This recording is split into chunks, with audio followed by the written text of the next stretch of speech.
I've been looking for ways to upgrade the seats in my '98 Jeep Cherokee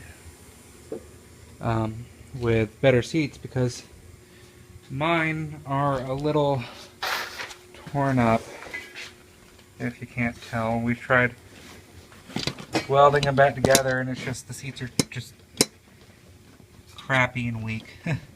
Which, even though I might be a large guy, I'm not large enough to break welded metal. Just happened to be that I took the seats out to clean the car once when the back bolts broke out, which, if any of y'all have ever taken your seats out, I'm betting you broke the same bolt, because every car I try to take seats out of, I break the back left bolt on the driver's side seat. But still, my seats are pretty good. I'll probably weld them back together and sell them. I'm just too big to keep breaking the seats. So I was reading, and they said you could swap Jeep Grand Cherokee ZJ chassis seats into an XJ, and all you would need is to use your original bases. And I was good with that idea. I was all happy. I was like, yeah, I'll change it out. You lose if you have the electric seats like I grabbed, you lose your electric capability. You have to make them manual recline and everything. But this is the original track out of my XJ. I decided that I was going to go a different route because if I can find it, because I broke the bolt, the whole track is just screwed to hell. It's all bent up from the welding, from everything. It's just knackered. So, oh, that's cute. No, it was Velcro to the side. I put the ZJ seat track into my Jeep XJ. And everybody's like, how did you do that? Well, let me show you. I'm not exactly done yet because I got too short of a bolt. But I bent the front clips up, and front clips in the front up, and bored new holes. There's nothing underneath them, so it can't hurt them. Well, I can't say that. There is something underneath that bolt. There is either a brake line or a fuel line. You should be able to push them out of the way. But since I didn't have long enough bolts, I just drilled a smaller hole and put a lag bolt in for right now. It doesn't pierce the bottom. And over here, all I got was 2.5 inch. You're going to want like 3-inch bolts. But over here, I don't know if I can even show it. Oh, there it is. Yeah, there. These bolts are too long for here. I don't know how to replace them. I just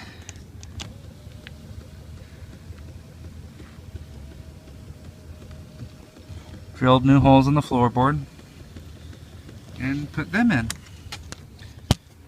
So that's there. It's a little far back, but you don't lose much floor space in the rear. The only thing, since I just did this, the only thing I think I'm going to have to change is, sooner or later, the seat sits kind of close to the door. So what I'm probably going to do is pull the seat out, enlarge the holes that mount to the seat frame, and just push the seat over to the right some, and because all I need is like 1/2 inch for it to be comfortable. Yeah, it's comfortable right now, don't get me wrong. But I also need to fix my lumbar support. I screwed up the switch. But it's a power recline. The lumbar, I have the seat raise and lower.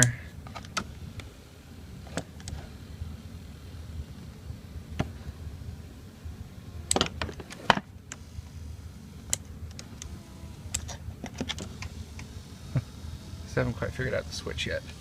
But whatever. That all works. So, and it's quite comfortable, and you get just as much seat adjustment out of it. See? That's with the seat all the way forward. And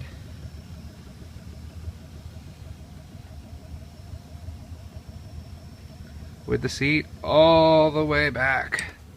So plenty of room. I'm 6'4". Now it's 6'4". What the hell did that come from? I am 6'2", and I have plenty of headspace. The seat doesn't sit too high. With the XJ brackets, you're going to be up here with the seat, so you're not going to have much leg room. The only problem I'm going to have is, if you can't see, I have a two-door Jeep, and I don't think the recline goes forward enough, yeah, for me to get people in the back. So that's the only problem. But you can definitely do it this way. It looks like it's going to work fine. I haven't driven it yet, but if you want to put ZJ seats in, you don't have an electric base, or if you're like me and if you put the electric base in, you won't have headroom because you're 6'2" plus, this is definitely a viable option. And for people who need specs, and these are 5/16 bolts, 5/16 nuts. You put a washer on the top and on the bottom, and you use a 5/16 drill bit.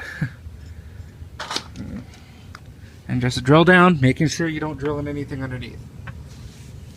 I was pretty close on the other side too for something, but I luckily was far enough away. But that's it. Thanks for watching.